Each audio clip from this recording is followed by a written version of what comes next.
Imagine you're standing in front of a table with 3 cups on it, all upside down. Under one is a small red ball, and it's your job to find the red ball. Now imagine that instead of the red ball, there's $1 million. Your job is still the same. Find the prize. Now imagine there is no prize, not even a little red ball.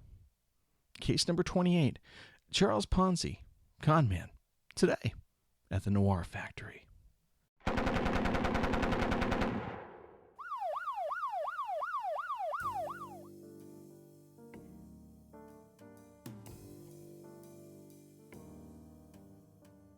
Noir, suspense, true crime, hard-boiled fiction.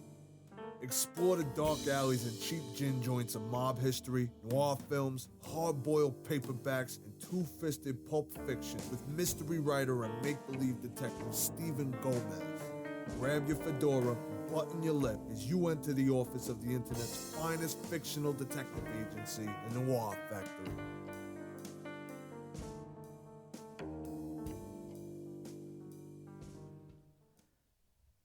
Even if they never got anything for it, it was cheap at that price. Without malice aforethought, I ain't given them the best show that was ever staged in their territory since the landing of the Pilgrims. It was easily worth $15 million to watch me put the thing over. Charles Ponzi. Carlo, Pietro, Giovanni, Guglielmo, Tobaldo Ponzi was born in Lugo, Italy in 1882, and he did the world a favor, one of his very few, by changing his name to Charles Ponzi. He came from a family that was at one time well-to-do, but by the time of Charles' birth had fallen onto hard times. His mother used the title Dona before her name. It was an honorific reserved for upper-tier Italian society, but the title was a holdover from days gone by. The Ponzi family had, by all reports, fallen onto hard times. Charles Ponzi himself was a charming and likable fellow who was a less than average student, interested in good times more than schoolwork. After he graduated primary school, he took a job as a postal worker, but left it when he was accepted to the University of Rome at Spienza. While he studied there, and because this is a podcast, I'll tell you I just used air quotes right then, he fell in with the children of wealth and leisure. They treated their time at university like it was a 4-year holiday, and Charles was more than happy to do the same. He hung out with all the beautiful people in bars, cafes, and concerts, and he considered himself to be every bit as privileged as they were. He ended his career at university, however, flat broke, and with very little to show for it. The one thing he did learn from his time at school was that young men were traveling to the U.S., and they were returning wealthy. His family encouraged him to do the same, and he left Italy in 1903 with visions of riches to guide him along his journey. He traveled aboard the USS Vancouver, and he made land in Boston, arriving in the U.S. on November 15th. He would later say that he landed in the U.S. with $2.51 in cash and $1 million in hopes, and those hopes never left him. He spoke Italian when he arrived, but he quickly picked up English. In Boston, he took a job as a dishwasher where he slept on the floor at night. His English continued to improve, and he took a number of odd jobs along the East Coast where he eventually landed a gig as a waiter, where he was considered charming and likable, until he was let go for shortchanging customers. Young Charles Ponzi was finding the New World was not the place of easy riches that he imagined, and in 1907, he relocated to Montreal. He found work at the Banco Zerosi, a newly formed bank founded by Luigi Zerosi. Banco Zerosi catered to the influx of Italian immigrants arriving in the New World, and Ponzi, who now spoke Italian, English, and French, was quite popular there. The bank offered immigrants 6% interest on their money deposited, better than the rate of the day, and it proved to be quite popular with immigrants who were unwilling to trust their money with more mainstream banks. It was also a complete scam, and it probably was where Ponzi learned the ropes on running a financial scheme. The scam of Banco Zerosi was to take the money deposited and pay the interest out of that money deposited, which isn't such a bad thing. You do get into trouble, however, when instead of funding payments through investments, you pay interest on old accounts through the deposits on new accounts. That particular banking philosophy is known as robbing Peter to pay Paul. And it's one of the oldest scams in the book, but it's also a good one. Ponzi rose through the ranks of bank manager, and he saw how Zarossi was able to leverage new money to pay off old debts. Eventually, Zarossi's bank failed, and he skipped into Mexico, leaving his clients penniless and Ponzi without a job. But he did get an education. He forged a check on one of Zarossi's clients' accounts, and he was quickly caught. He pleaded guilty and served 3 years in St. Vincent de Paul Federal Penitentiary outside of Montreal. In letters to his mother, he was ashamed to admit that he was in prison, and he told her that he had taken a position in the penitentiary as the warden's assistant. He did his time in St. Vincent's, and he returned to the U.S. He was flat broke, but he was still looking for a quick buck. Using his knowledge of language, as well as his gift for putting people at ease, he started working with a group of Italian immigrants crossing the border. He was caught, and he was sentenced to another 2 years in the Atlanta prison. During his stint in prison, Ponzi became friends with Ignacio Lupo, a leader of the Sicilian mob known as the Black Hand. At the same time he befriended Lupo, however, he was also translating the mob leader's personal correspondence from Italian to English so the warden could read it. Another friend Charles Ponzi made in the Atlanta prison was Charles W. Morse. Morse was a con man on an epic scale. He'd built a monopoly in upstate New York in the ice business. Now, in those days, ice was carved out of frozen lakes and was delivered to homes and businesses. Morse controlled the business in New York State and made himself a millionaire. As a member of the Consolidated Stock Exchange of New York, his manipulations in the copper market set off what would be called the Panic of 1907, leading to economic turmoil across the U.S. Morse was jailed violating federal banking laws, and he was sentenced to 15 years in prison, but he actually only spent 2 years there. Morse used his connections and wealth to hire lawyers, lobbyists, journalists, and anyone with lungs to push for his release, to the point of urging President Taft for a pardon.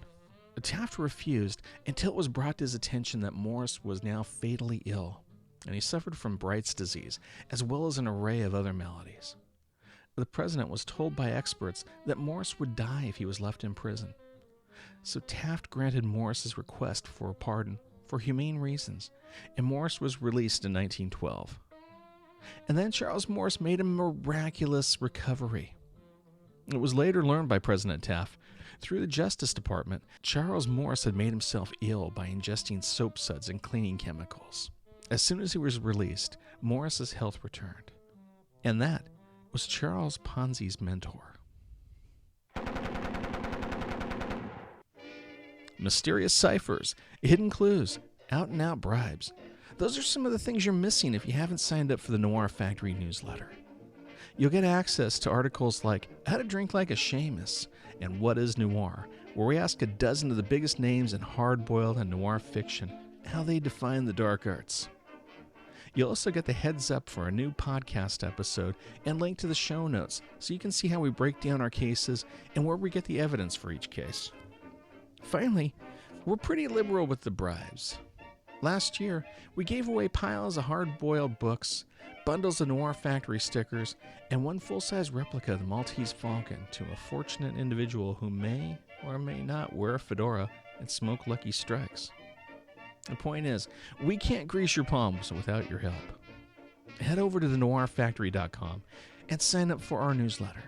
We don't share your email with anyone. We won't flood your inbox with blathering communications. Instead, you'll get the news, clues, and bribes that someone of your stature has come to expect. And by the way, have we told you how nice your hair looks today? That's thenoirfactory.com. Go over today and slip your email into Dorman's palm. You won't be disappointed. That's thenoirfactory.com. And now, back to today's crime, already in progress.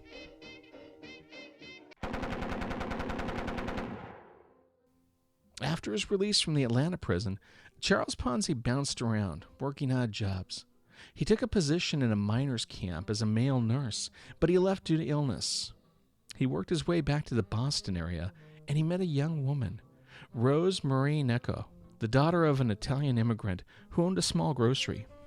She'd worked hard and put herself through school, and she had work as a stenographer. and Ponzi had fallen for her. He also decided not to tell her about his criminal past. He started to work as a salesman who sold advertising spots at business listings, but he wasn't able to make a go of it. He also took over the day-to-day operations of his father-in-law's grocery business, but he was unable to make that go as well, and the store went under. At this point, Charles Ponzi didn't really have anything to lose. He set up an office, and he just started looking for opportunity. He took some gigs as a translator, and he tried to foster contacts overseas to invest with him, but nothing seemed to work for him. Until one day, opportunity literally dropped in his lap. He received a letter from Spain asking for a catalog from a company that was no longer in business. Inside was an international reply coupon, or an IRC. The IRC was a coupon that an overseas sender could include with a letter that would cover the costs of return postage. Due to an international agreement, the postage could be purchased cheaply in the country of origin and sent to the U.S. to buy stamps at a higher rate to cover the cost of the shipping. And this idea is called arbitrage. It means buying goods in one market and transporting them to another market where the value of those goods is higher. And that's completely illegal. So it occurred to Ponzi that if he can get his hands on a great deal of foreign IRCs and exchange them for U.S. stamps, he could then sell those stamps for a profit. And by Ponzi's estimate, it was up to 400 times that of the IRC's original value. So again, at this point, Ponzi's idea was completely legit. So he took that idea to some of the local banks around Boston to secure financing for his new venture. And all those banks said no. So instead of putting the brakes on his venture, he formed his own stock company, the Securities Exchange Company. He sold stock in the company, promising his investors a 50% return in 90 days, and then changing the terms to 45 days, effectively doubling their money at a time when all the other banks were offering 5% annual return. And again, still perfectly legit. In Ponzi's business plan, set in a perfect world, he would have made great profits on his IRCs. But that would be before offices were set up, agents trained, procedures set up, all those things that make a business a business. Ponzi had no use for any of those things. And that's where the wheels kind of fell off the whole thing. Charles Ponzi was a social beast, and he would integrate himself anywhere. He was a dapper, natural charmer, and he was the life of any party. He dressed well, he spent lavishly, and he contributed heavily to charities. He could strike up a conversation with anyone, and he listened as well as shared. When the conversation came around to himself, Ponzi would vaguely tell guests that he was in investments, but usually turned the conversation back to them, saying he didn't want to bore them with finance. He would entertain in bars and neighborhood cafes and over bocce games. He plied guests with good alcohol and even better cigars. And when they asked him again what was it he did, how he made his money, he usually checked his watch and told them he had an important client to meet with, and could they please excuse him?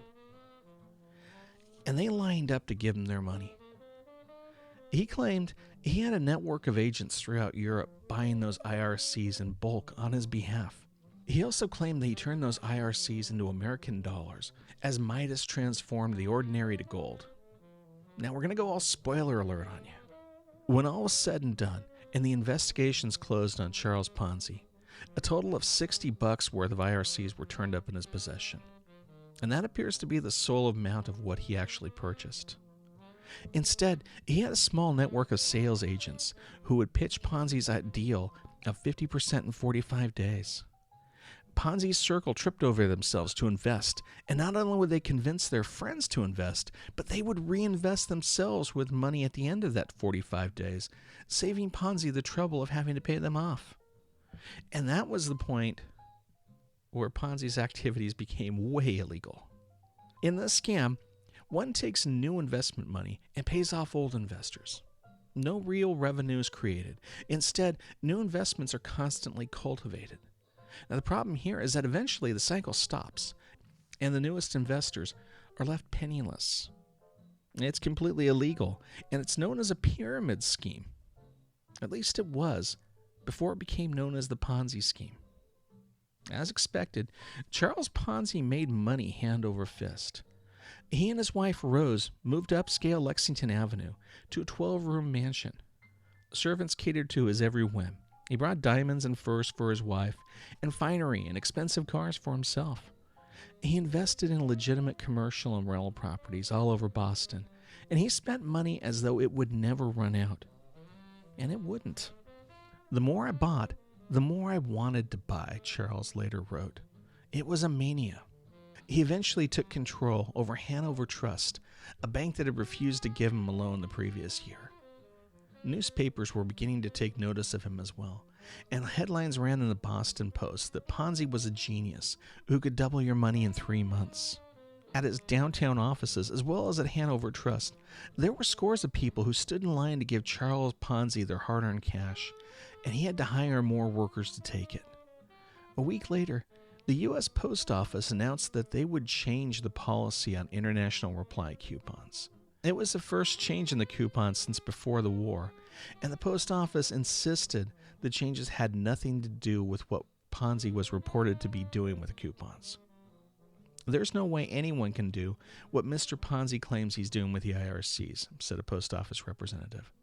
And they were right.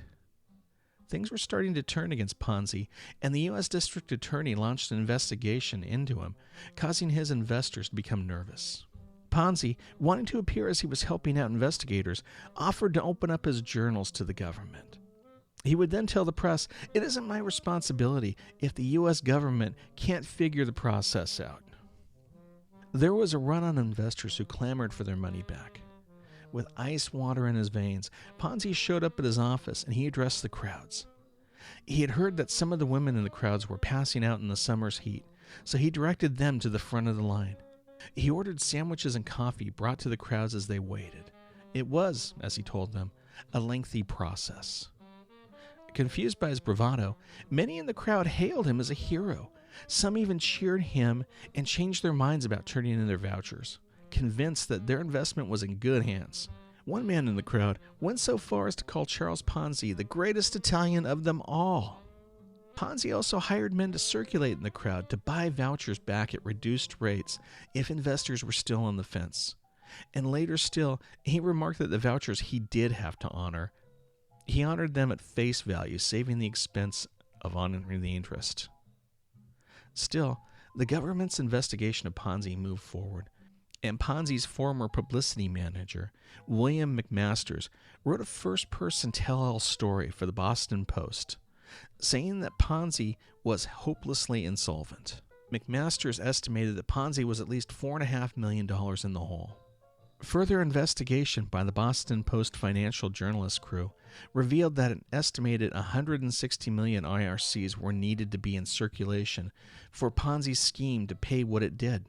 That was about 159 million more than were currently in circulation. As another more serious run descended on Ponzi's office, he angrily denied the allegations and he threatened to sue McMasters and the Post. Still, the Post, as well as the government, moved forward. Everywhere Ponzi went became a circus. He was invited to a Kiwanis Club dinner where he was to engage in a battle royale against a mind reader to show how he achieved his wealth. The audience was so enthralled with Ponzi that the pre-battle question and answer session stretched on so long, the presenters canceled the mind reader. On August 11, 1920, the Boston Post broke the news that Ponzi was once in jail in Canada. They followed this story with a mugshot of him from his Atlanta penitentiary time. He was finally arrested by the federal government, and he was charged with 86 counts of mail fraud. At the end of his scheme, over a dozen financial institutions were closed, and over $20 million was lost to investors. At the urging of his wife Rose, Charles Ponzi pled guilty to a single count of mail fraud, and he was sentenced to 5 years in jail. Ponzi was released after 3.5 years, and he was surprised to find himself brought up on larceny charges filed by the state of Massachusetts. He claimed that his rights were being violated due to double jeopardy clause in the Constitution, and he took his case all the way to the Supreme Court of the United States, where he lost. In the state case, Charles Ponzi was tried for the first 10 counts, and because he was insolvent, he acted as his own attorney. And he was found not guilty. A second case of the remaining charges found the jury deadlocked. But on the third trial, Ponzi's infinite amount of luck ran out, and he was sentenced to an additional 9 years in prison. While in jail, Ponzi's wife continued to stand by him, and a few particularly gullible investors went so far as to send him Christmas cards and even offered to invest with him while he was in jail. Before his release, it was learned that Charles Ponzi never obtained American citizenship, and efforts were put forward to have him deported as an undesirable alien. He was released on bail while a state conviction was being appealed, and then Ponzi fled to Florida when he sold land investments under the name Carpon Land Company. The word Carpon was an amalgam of his first and last name. The land he sold was mostly swamp, and Ponzi was again arrested and sentenced to a year in jail. He again appealed his conviction and made bail, and again he fled. He traveled to Tampa, where shaved his head. He grew a mustache, and he tried to flee the country to Italy as a crewman aboard a merchant ship. On the ship's last stop in New Orleans, however, he was discovered and arrested, where he's transferred back to Massachusetts to serve out 7 more years. In jail, he petitioned Governor Ely for a pardon, as his mentor Charles Morse had done. But again, he was out of luck. The public turned against him, and when he was released, finally to be deported, an angry crowd waited for him. "I went looking for trouble," Ponzi told a reporter, "and I found it." He was deported to Italy on October 7, 1934, and after 2 years of waiting for Charles, Rose Ponzi filed for divorce. It was rumored that she hoarded millions while he was in jail, but in truth, Charles Ponzi borrowed $16,000 from Rose's family before he left the U.S.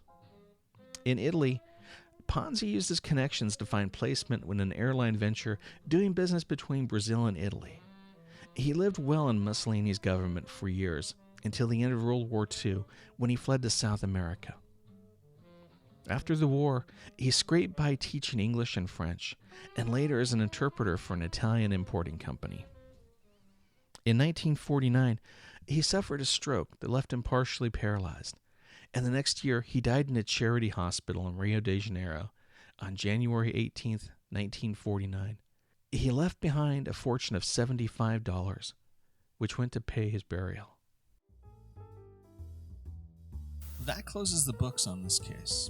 Join us next time on the wrong side of the tracks at the Noir Factory, as we look at the best in true crime, noir, and hard-boiled stories has to offer. If you've enjoyed this podcast, then please subscribe on iTunes and leave an honest review. And be sure to stop by the website to fill up on pulpy and hard-boiled goodness. And remember, nice guys finish last. Psst, still there? This week's special Noir Factory Dakota message is coming right up. Crack the code by visiting thenoirfactory.com/key. 15, 21, 22, 23, 13, 4, 12, 6, 26, 10, 3, 13, 3. That is all. For the key to this code, go to thenoirfactory.com/key. That's thenoirfactory.com/key. Good night.